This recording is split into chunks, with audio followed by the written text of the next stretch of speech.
Blog.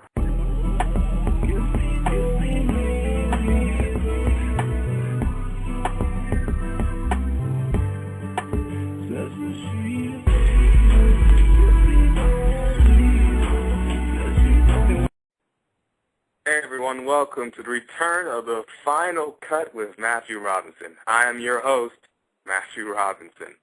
The Final Cut is an entertainment and news and discussion show ranging from movies, television, books, and video games. We'd love to hear from you, so call in at 347-884-8869 and you can talk with me, the host. It's only a 15-minute show, so you gotta call in fast. Alright, first we're gonna look at Jackie Earle Haley, who's donning the iconic sweater to cut up some teenagers in the Nightmare on Elm Street remake. But the slasher flick scare up some numbers at the box office. Also opening is Brendan Fraser's Furry Vengeance, which also stars Brooke Shields and King Jong. Okay, so who's going to win this box office war this week? Last week was a very, very poor weekend at the box office. Even though the new movies like Kick-Ass and The Losers were highly anticipated, they failed to make any big numbers. In fact, they didn't even make $10 million. How to Train Your Dragon returned to number one at the box office with a roughly $20 million take. Now, A Nightmare on Elm Street is obviously the favorite to win this weekend at the box office. It's opened up in 4,700 screens according to BoxOfficeMojo.com and has 3,332 locations. Now, what tends to happen with these indie slasher remakes is that they're made, they do well the first week, and then they kind of peter off. Let's look at something like the Friday the 13th remake. It was released to $40.6 million, taking the top spot at the box office.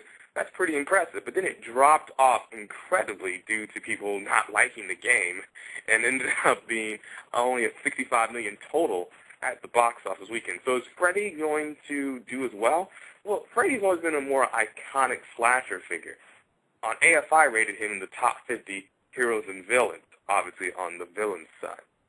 And Robert Englund really owned that character and that persona. So Jackie Earle Haley has a lot of big shoes to fill. But I think that anticipation, seeing as this is a more iconic character, as long as the movie can be scary, I think people are going to really draw to it. Now, I saw the trailers for it, and generally, I was terrified of the first Nightmare on Elm Street movie. But the new one doesn't look quite as scary.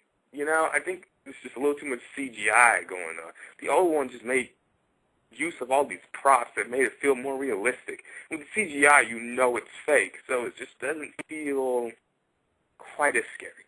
But I still think A Nightmare on Elm Street is going to top the box office this weekend, and I think it's going to earn anywhere from $35 to $45 million. Furry Vengeance, I can't see this movie making an incredible amount of money.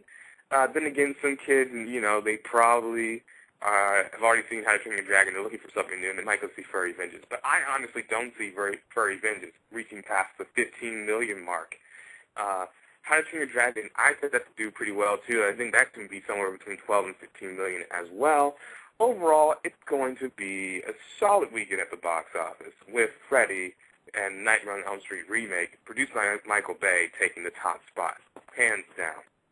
Now, later in the show, we're going to be talking to Andy Sidley. Andy Sidley is a young actor. He currently attends Pepperdine University, and he was in a short film that I created and directed and wrote called Drown, and it's also being submitted to several film festivals at this moment. So we're going to talk to him in a second. So if you guys want to talk to him, call in, ask him some questions. He'll be on in a few minutes. And the number to call in is 347-884-8869. You can also stay up to date with current guests and find out who's going to be on the show next time, or even suggest guests for next time, or even ask to become a guest for next time. You can contact me on Blog Talk Radio. My username is iComeHappy1, or you can visit my blog, www.rfmp, R as in rabbit, F as in fox, M as in monkey, and P as in pig, .wordpress.com. Check that out, and we should be talking with him soon. One thing I want to talk about really quick, a game that I played a long time ago and I really liked. I think, you know what, they should make a sequel to this game, There's some games that just should have sequels, like Beyond Good and Evil. But this is another game that really flew under the radar, and I mean really flew under the radar. It ended up in the bargain bin pretty quickly, and that's the game Run Like Hell. And it was produced and developed by Interplay, Capcom, and several other publishing studios, including Renderware. Run Like Hell is an entertaining game for the most part. It does have a couple of gameplay deficiencies, but the story is amazing. It's kind of like The Thing meets Alien in a way. I really enjoyed this game. Great voice acting, well-developed story. They have Clancy Brown as one of the voice actors. And for those who don't know, Clancy Brown played the voice of Lex Luthor in many animated series, Justice League of America, Justice League Unlimited, all the Bruce Timm created stuff. Michael Ironside is also a voice. Lance Henriksen is a voice. But it's a game I think everyone needs to take. Now, we're going to take a call from Andy. He should be here in the studio now. I'm here, man. How you doing?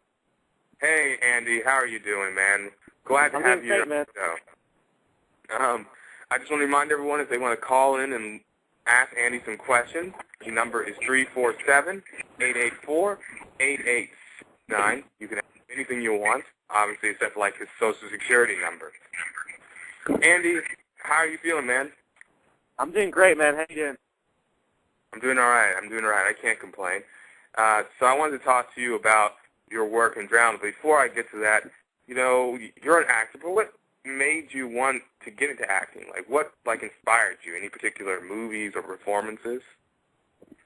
I would probably say early Marlon Brando films. When I was a kid, I was watching Beauty and the Bounty and Godfather and Streetcar Named Desire. I was really influenced by him. I thought he was a great actor and stuff. I love especially Streetcar Named Desire, and of course, you gotta love The Godfather. I don't think there's a single person on this planet who doesn't love the movie. But